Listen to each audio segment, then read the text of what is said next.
Assalamualaikum warahmatullahi wabarakatuh. Perkenalkan, nama saya Adit Saifi. Saya dari semester 4 Ekonomi Syariah. Kali ini saya akan menjelaskan tentang lembaga keuangan syariah. Adapun lembaga keuangan syariah itu suatu lembaga keuangan yang mengeluarkan produk-produknya secara syariah dan mendapatkan izin dari Kementerian Keuangan serta mendapatkan izin dari Bank Indonesia serta mendapatkan izin dari OJK atau Otoritas Jasa Keuangan. Adapun golongan lembaga keuangan syariah itu ada dua. Yang satu lembaga keuangan syariah bank dan lembaga keuangan syariah non bank. Adapun lembaga keuangan syariah bank itu terdiri dari BUS, BPRS, dan UUS. Adapun lembaga keuangan syariah non bank itu antara lain Pegadaian Syariah, BMT, terus zakat, himpunan zakat antara seperti itu. BUS itu tersendiri ada BNI Syariah, ada Mandiri Syariah, serta ada BRI Syariah. Adapun BPRS itu ada SPM Syariah, terus US-nya itu ada Danamon Syariah, Sinarmas, terus CMI Niaga. Adapun pengertian BUS itu tersendiri adalah bank syariah yang kegiatannya memberikan jasa lalu lintas pembayaran atau melakukan transfer. BUS ini berbeda dengan bank konvensionalnya karena BUS ini sudah memiliki akte tersendiri dan sudah bisa berdiri sendiri. Ya, seperti contoh BSI, Bank Syariah Indonesia. Sedangkan UUS suatu kegiatan bank konvensional yang berdiri sebagai kantor kegiatan usahanya. Jadi UUS ini berbeda dengan BUS. Karena kenapa? Karena UUS ini masih di bawah naungan bank konvensionalnya. Jadi jika suatu ketika ingin melakukan kegiatan itu maka harus mendapatkan izin dari bank konvensionalnya itu tersendiri. Sedangkan BPRS adalah lembaga keuangan yang melaksanakan kegiatannya secara konvensional tapi mengedepankan prinsip-prinsip syariah. BPRS ini hanya menerima simpanan yang berupa deposito. Tidak melayani transfer serta tidak melayani pembayaran.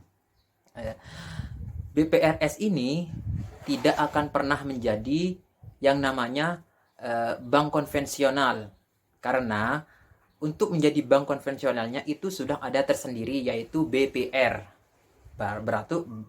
Baru BPR ini bergerak di bidang konvensional.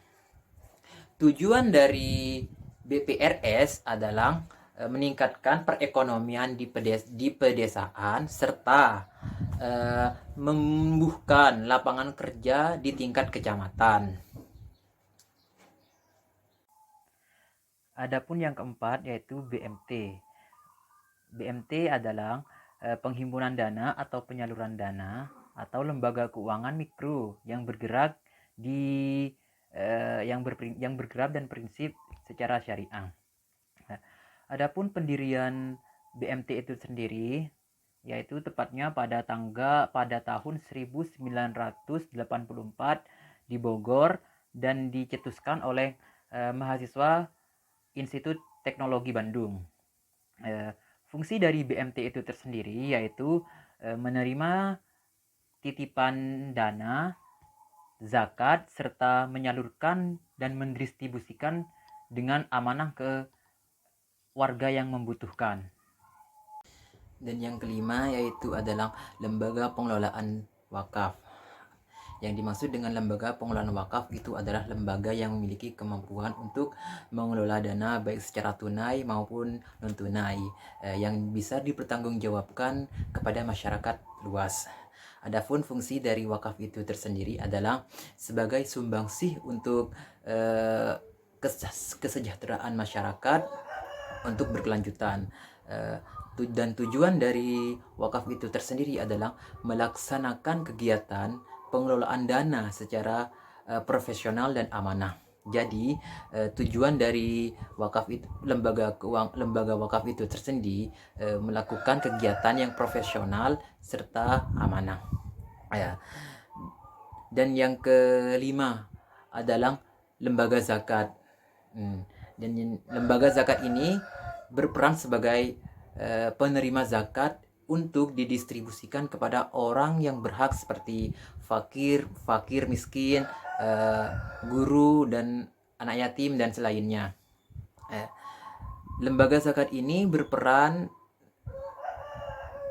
sebagai penerima zakat untuk didistribusikan kepada pihak yang menerima seperti yang saya ucapkan tadi. Adapun fungsi dari zakatnya itu lembaga zakat itu tersendiri yaitu mengelola zakat atau infak untuk disalurkan kepada orang-orang yang berhak menerimanya. Jadi hampir sama dari tujuan dan fungsi dari zakat itu hampir sama.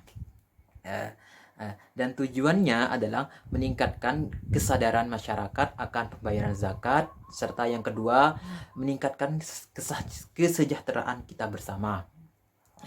Adapun manfaat dari zakat itu, lembaga zakat itu tersendiri adalah mempermudah untuk membayar zakat, yang kedua mempererat tali persaudaraan, dan yang terakhir untuk menghindari dari sikap ria maupun takabur. Demikian ulasan dari lembaga keuangan syariah baik secara bank maupun non bank yang bisa saya sampaikan kepada kesempatan kali ini. Kurang lebihnya atau ada kesalahan, saya selaku pribadi mengucapkan banyak-banyak minta maaf apabila ada kekurangan dan kesalahan. Dan terakhir kalinya menutup